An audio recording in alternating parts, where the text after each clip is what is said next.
Have you ever thought to yourself, I want to buy a 49 DeSoto and then put a diesel motor in it and powder coat it? No? Because Martin did. All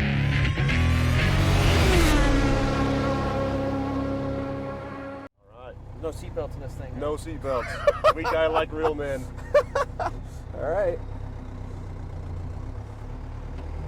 So this is your dad's car. Dad's car in high school. In high school. Yep. And it's a 49 DeSoto, which is a Chrysler. Yep. Okay.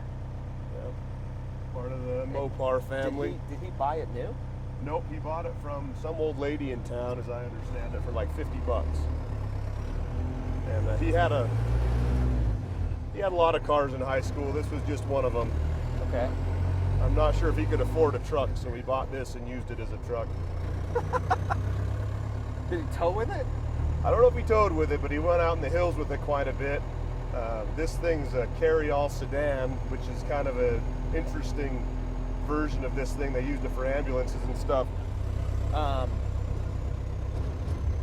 then, like, so you found, was it in a field on your property, or was it? No, this thing has kind of followed us around everywhere that we've lived. From high school, he kept it in Winnemucca. When they moved out of town, he drug it with him out of town. It's just kind of always been in tow. So then, when we got the shop that you were just looking at, it was just sitting in the shop for years in the way. It wouldn't move, and it was starting to drive me crazy. So I decided we need to do something with it. And we were originally going to just make the engine that it had, the original straight six with the fluid drive transmission, get that running again and just cruise it around. Yeah. In the meantime, I was working at a diesel shop, and I came across the Frito-Lay bread van. So I bought the bread van and I rebuilt the engine originally to put in a different truck I had, but that truck was too sweet. So I had this rebuilt engine sitting in the shop and this jalopy sitting in the shop, and I decided I better put the engine in this thing. Okay, so it's a Cummins turbo diesel. Cummins turbo from diesel. From a Frito-Lay bread truck. That's correct, 4BT.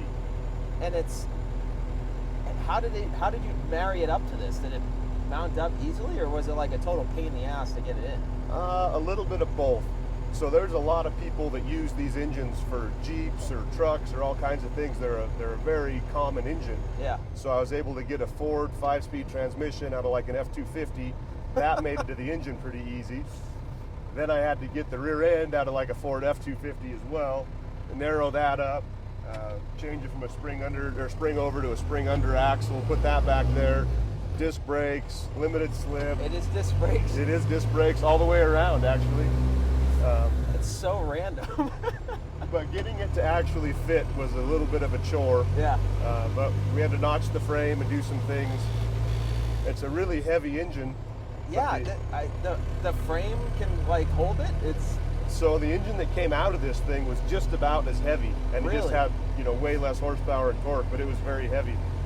So everything sat pretty good and level, and it's a fully boxed frame from the factory. It's crazy. They did things a lot different back then. But the torque on this is probably way more than... It's pretty torquey, yeah. So like, do you kind of baby it so that you don't just obliterate the thing? Pretty much. When we made the transmission mounts and everything to bolt this thing in, I made it very easily replaceable. So I can drop that tranny straight out the bottom.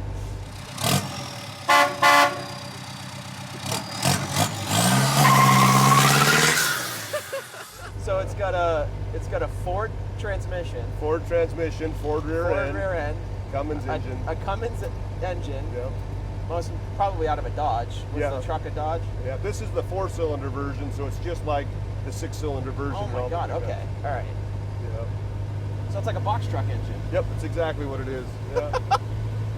And it runs. It's got some torque. Yeah.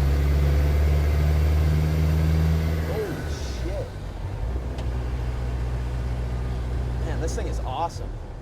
It's pretty fun. I like it. Now, did you do anything different with the dash? Is this all the same dash? Is the color the same? Or? Nope, it was all very different. Okay. The gauges in the original dash were all square, like 2-inch by 1-inch gauges, which were really cool, but I couldn't find them.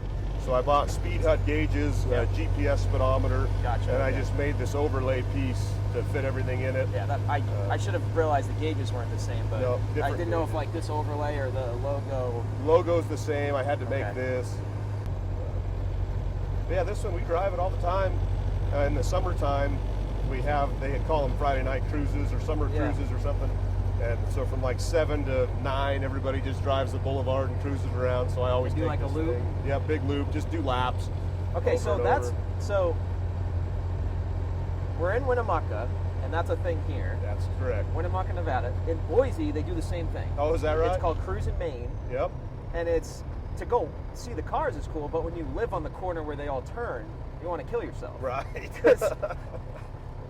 Sammy and I rented an apartment there for a year before we bought our house, and it was like the worst experience of my life. I could see that. On Friday nights, it was like you couldn't like hear yourself think with some of those cars. Oh, I bet.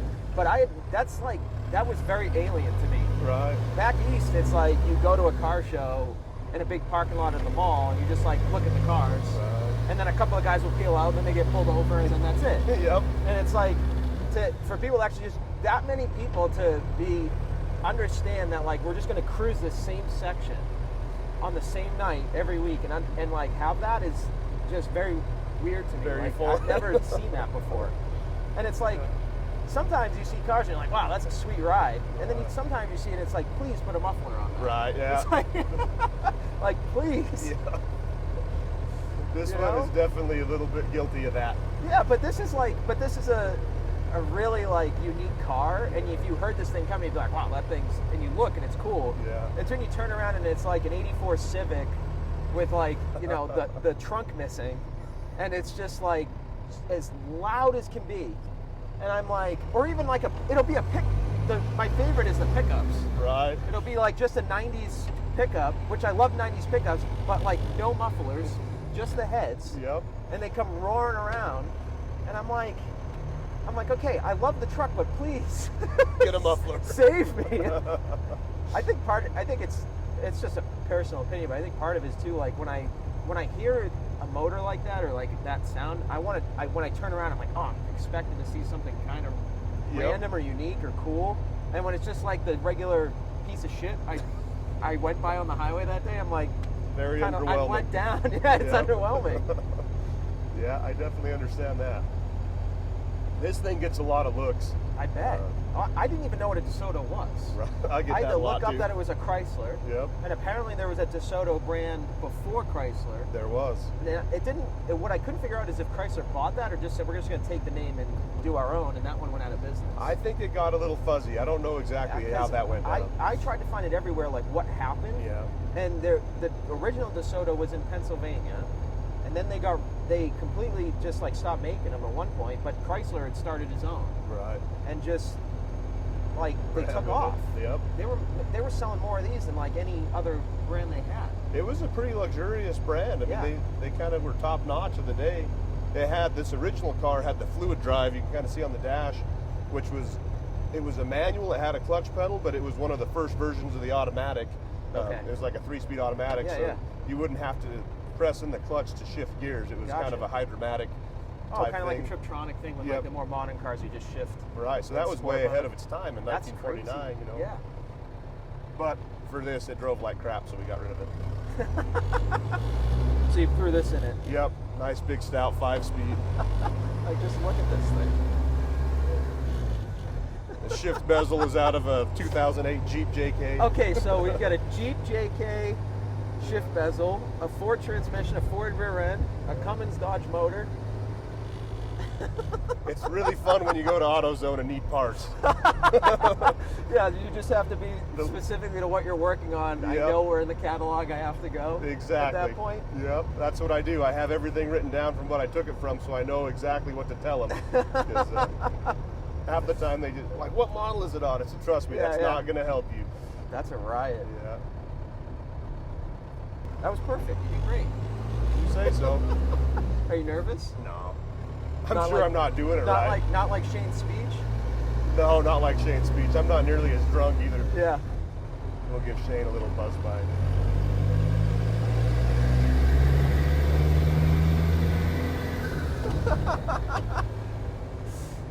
This thing is wild.